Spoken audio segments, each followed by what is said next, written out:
Hello friends, Mandar here. I'm back with another video. Today we'll talk about the last mile effort in order to get your green card before September 30th of 2020. Now the date is special because we have a lot number of visa numbers available for EB2 category and we want to make sure that we get our green cards before that. So let's talk about some of the options. We'll also talk about that downgrade EB3 petition that you have hanging around even though you have upgraded your application to EB2 and some other important tips. So watch this video until the end and let's get started.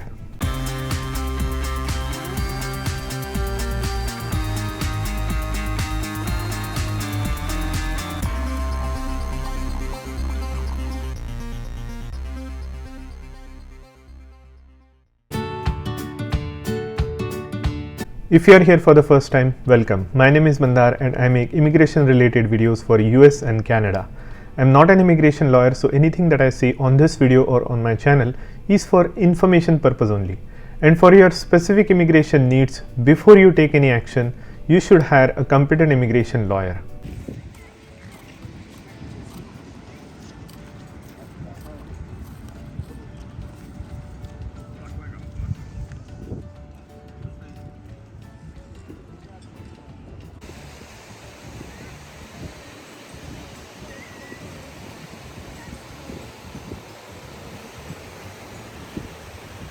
The USCIS has been churning out green cards like crazy. They have actually put in more production lines and they are manufacturing green cards like no other time. So if your date is current and if you have been waiting for your green card for some time, there is a high possibility that you will get it within the next couple of months. And again, congratulations to a lot of you who have received your green card recently. I at least get like 10 to 15 people reaching out to me by various means letting me know that they have got their green cards. This is unprecedented. I have never seen so many people getting their green cards in such a short period of time. So USCIS is actually doing some unprecedented things in the last couple of months. Now if you want to get in touch with me, do click the Patreon link in my description. That is the best way to reach out to me.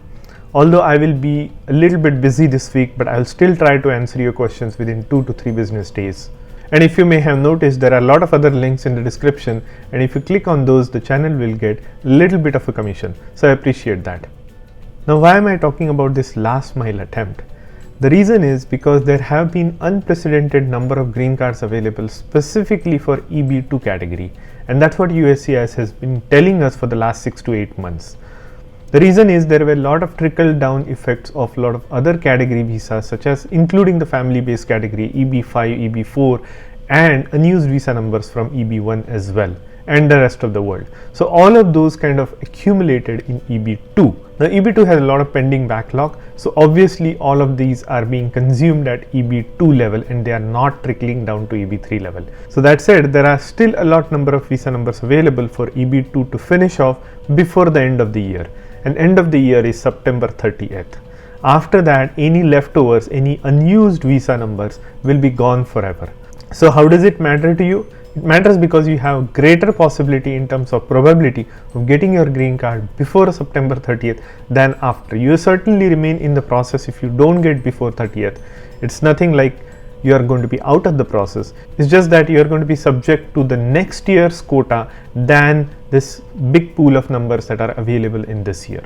So what can you do about it? If you have been waiting on your 485 and if your date has been current for a long time, and if you have submitted your medicals, by the way, if you have got the RFE on medicals, do respond to them as soon as possible. But what else can you do to ping your case, so to speak, in order for it to progress, and to get your result? Here are a couple of things, and I have covered this multiple times in my past videos. The first thing that you can do is pick up the phone and call USCIS. There is only one number and you can call USCIS. It goes to their first tier 1 support officers who are help desk agents. All they have is access to the same status that you can see yourself online. So they don't have any other information that you might be expecting from them to see. If you really want to make any difference on your case, if you want to make sure that your case is attached to a particular EB category, or if your medicals have been attached to your application, you really need to talk to the next level of tier officer, which is tier 2 officer, and it's very hard to get through them because you have to exhaust all your questions with the tier 1 officers to the point where they are no longer able to answer them, and only then they will suggest you, or you can suggest them politely, to be transferred over to tier 2 officer. So that is the only way, and this is a hit and miss because you have to go through all the options. Some people have been getting through some options, whereas others through other options. So it's not a standard formula. A lot of people have been asking me how to reach the tier 2 officer. There is no set formula. You just have to keep trying until you reach. So that is the number one, because if you can get hold of tier 2 officer, they have the actual information on your case, where it is located, what's happening with it, where is it sitting, are there any RFEs out, things like that. So they may be, and they may have a little bit of more discretion over what to do with your case, take some actions on your case. So that is a real good way to ping your case, if you will, if you are nudging the case so that it gets picked up for processing. So that is one. The second option is Ask Emma. Emma will give you a real valid status of your application. It will also open a service ticket for you. The third option is going through congressmen and senators. So congressmen and senators have a website. Every congressman and senators will have their website particular to your location, so your geographical location. So for your state or for your constituent, there will be a senator and a congressman.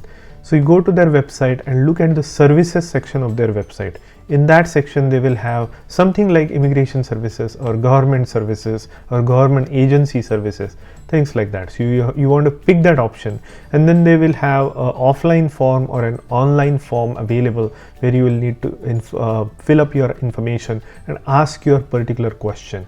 And they will also ask which government agency does this question relate to, and in there you select USCIS or immigration services. Once you do that, they have their team or they have their individuals who can contact USCIS on your behalf and make an inquiry on your case.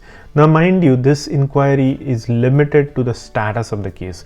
So when they get when these USCIS officers get a phone from their senator's office, they're sure to respond or pick it up than you, because it matters to them, obviously. So you can get your case status in that way. I have seen in some particular situations where that also offers to nudge your case. It actually, even though even though the senators don't ask for it, it helps in prompting somebody to look at your case and pick it up.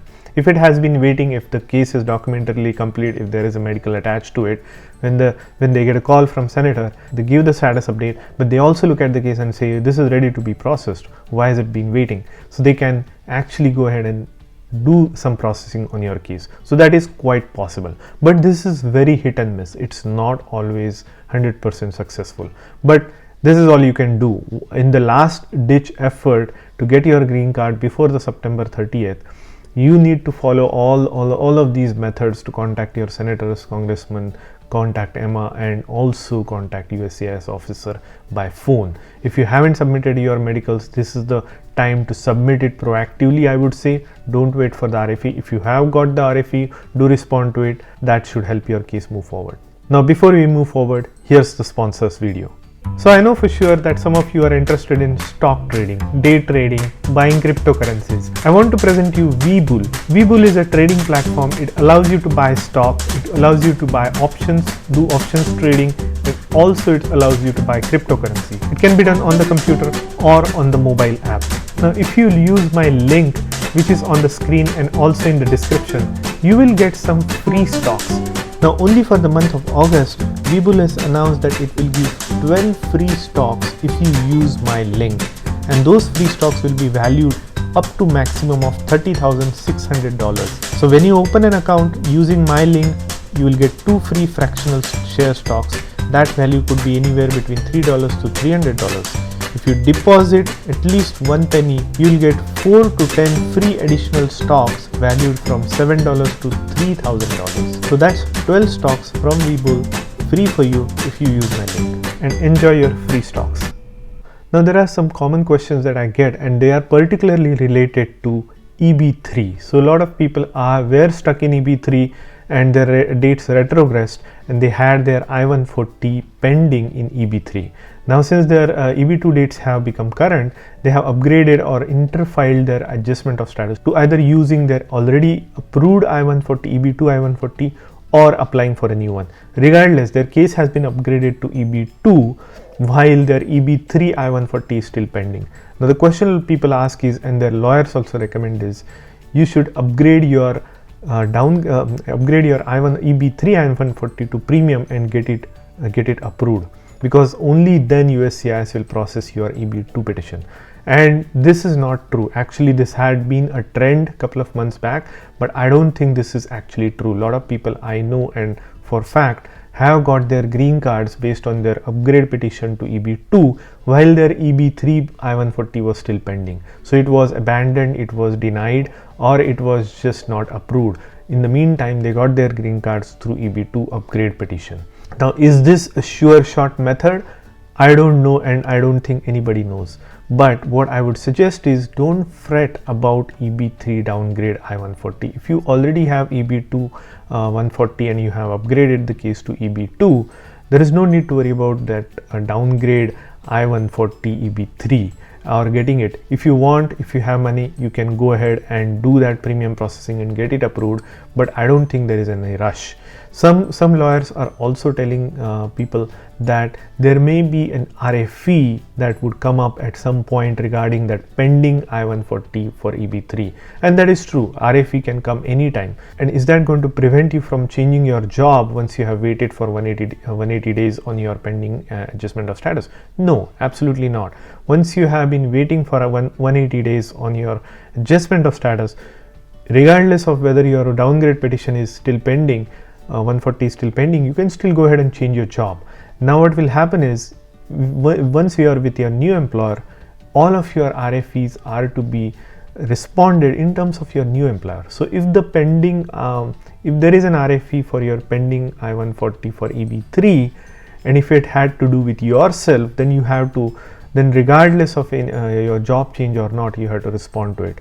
But if it was in regards to your old employer who submitted that petition, then that you are no longer working for that employer. So that RFE really just needs to be resolved. You just need to let them know that you are no longer employed by that particular employer, and you have changed your job with AC21 rule, and that should resolve it. This is my opinion.